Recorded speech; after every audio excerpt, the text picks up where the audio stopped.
Assalamualaikum warahmatullahi wabarakatuh.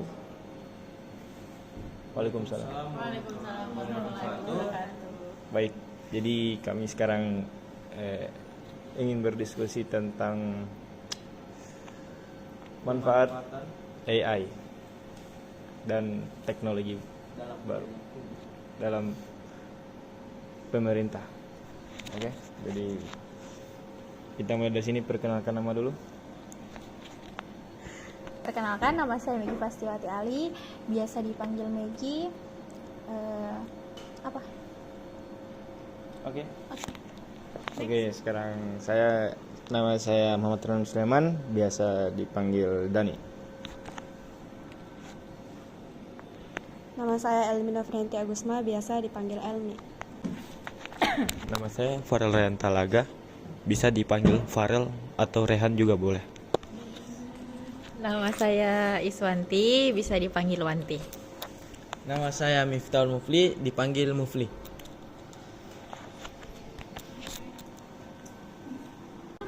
Oke, baik. Oke, baik. Jadi sekarang kita mulai pembahasannya dari Ibu Elmi. Silakan Ibu Elmi. Terima kasih.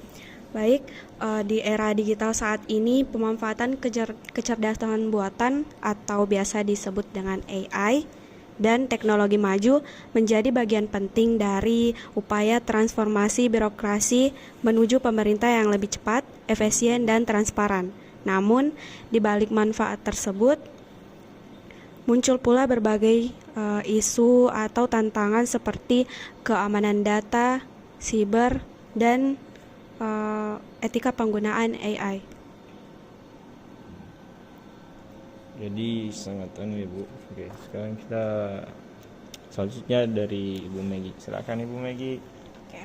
Jadi mengapa AI ini dapat dimanfaatkan untuk perkembangan Indonesia maju, yaitu AI ini memiliki dampak positif tersendiri, yaitu AI dapat diakses kapanpun secara real time. Jadi kita bisa misal kita dapat tugas dari atasan itu di jam 10 malam, nah itu sudah masuk jam istirahat, jadi kita bisa secara cepat mencari tugas-tugas kita itu di AI. Namun juga kita harus menyeleksi atau dipilah-pilih untuk informasi-informasi yang kita dapatkan dari AI tersebut, begitu. Berarti data-data yang dihasilkan itu sudah sangat benar. Kalau menurut saya untuk data-datanya itu tidak semuanya juga benar, karena itu hanya buatan.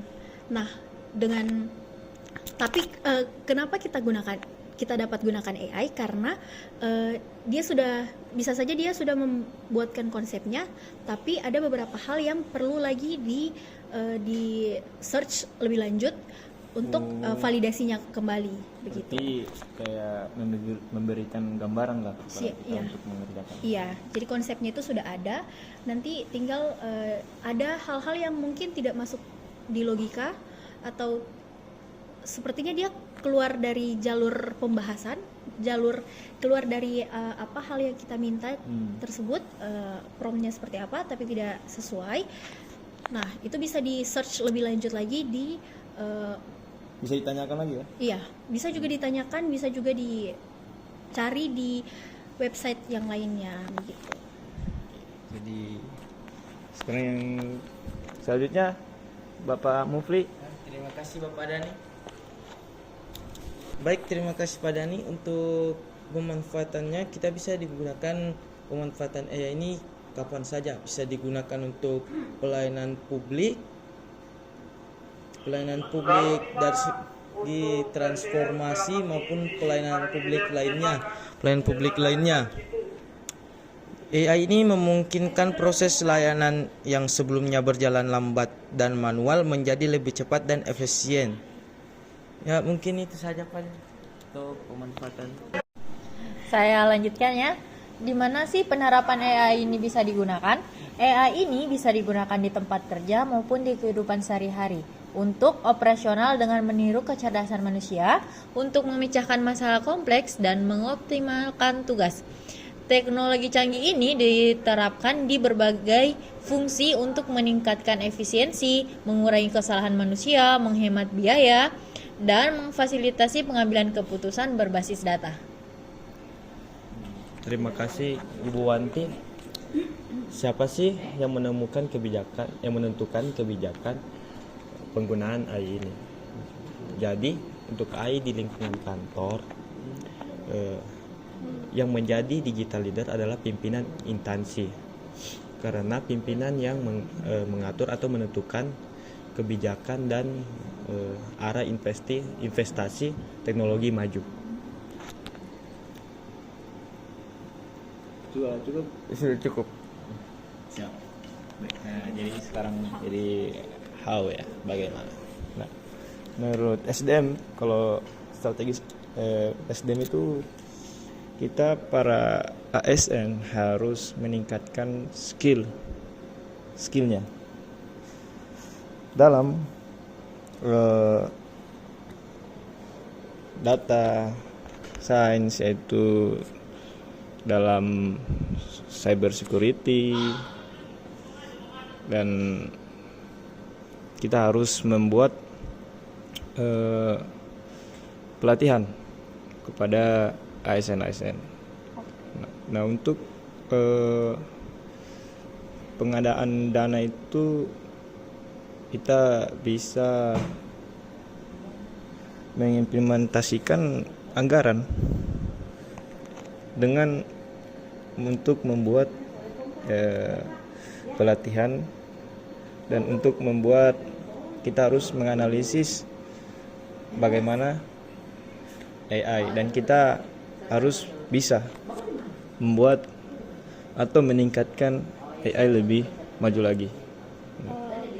Kalau menurut Bapak, apakah itu ada dampak negatifnya juga tidak, Pak? Dampak negatifnya di bagian apa itu? Untuk maksudnya dalam pendanaannya atau? Iya, dalam pendanaannya untuk negara. Menurut saya pendanaannya dampak negatif yaitu ya anggarannya kurang. Nanti terpotong lah itu. Tapi ini sangat bagus untuk kita meningkatkan kualitas layanan publik kita dengan ya itu yang tadi saya bilang, kita meningkatkan kinerja kita atau meningkatkan kualitas kita. Oke, sekarang Bu Wanti. Oke, selanjutnya kita akan membahas rencana aksi kita menghadapi ancaman digitalisasi ini. Nah, rencana aksinya mungkin bisa melalui sanksi tegas bagi pelanggar. Contohnya, memberikan pelatihan yang mendalam kepada ASN mengenai kepatuhan undang-undang, PDP atau perlindungan data pribadi. Mungkin ada tambahan Bapak Farel? PDP itu apa? Oke, PDP itu yang seperti saya katakan tadi, itu pelanggaran data pribadi atau kita menghindari data kita dibocorkan atau disalahgunakan oleh AI. Oke, terima kasih Ibu Wanti.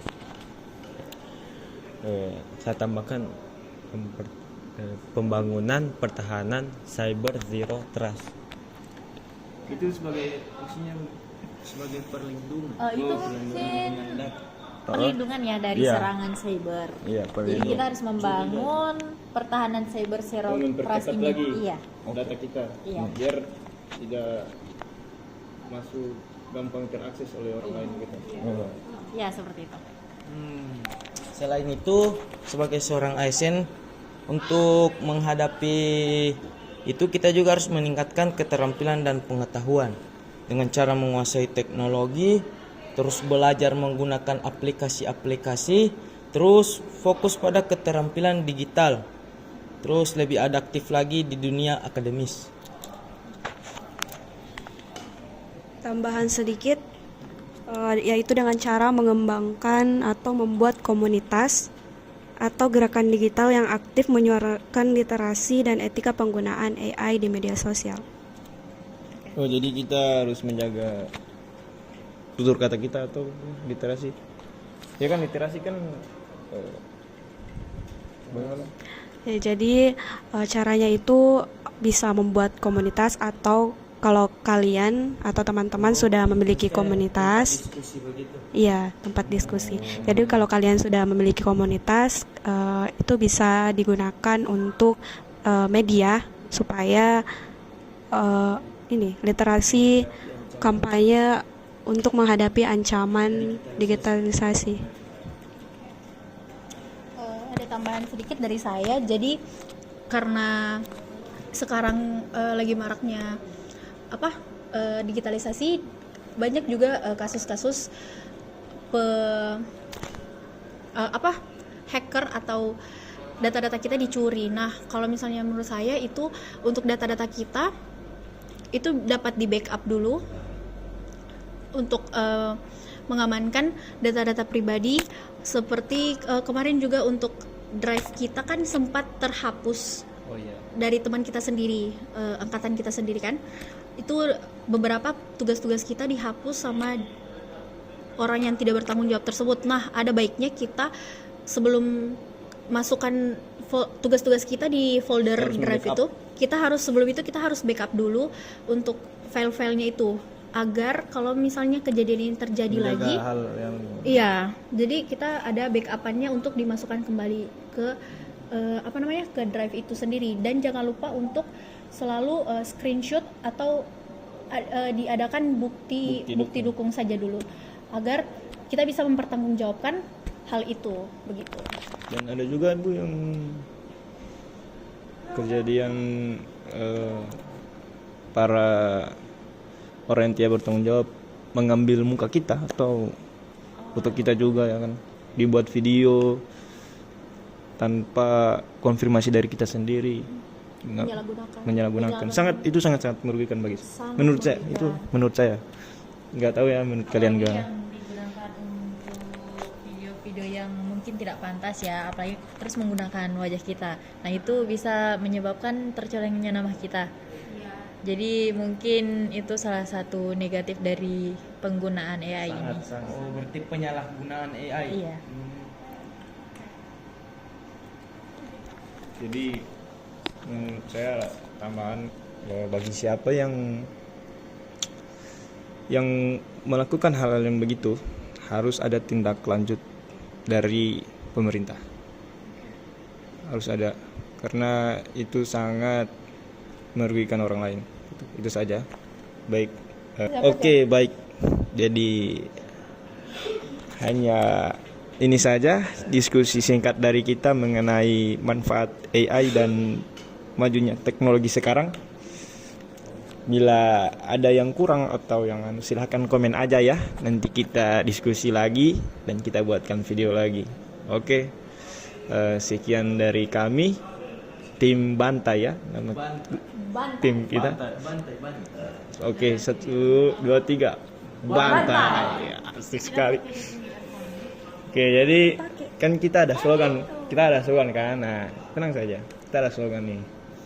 Kalian sudah hafal kan masing-masing? Sudah. Hafal dong. Oke. Kasih contoh dulu Bu Magi, bagaimana biar kompak ini kita. Ketika Bapak Dani nanti bilang we are family, kita langsung Afiknam Jagat Samagram. Kayaknya ada yang kurang ini Bu Magi. Oke. Jadi ada, setelah dibilang we are family, profesional, modern, teruji. Lalu Afiknam Jagat Samagram. Oke. Oke Bapak Dani. Silakan. Sudah bisa fokus slogan terakhir kita? Oke. Bisa. 1, 2, 3. We are family, profesional, modern, teruji. Afiknam Jagat Samagram. Semoga selamatlah alam semesta. Wassalamualaikum warahmatullahi wabarakatuh. Waalaikumsalam warahmatullahi wabarakatuh. Terima kasih.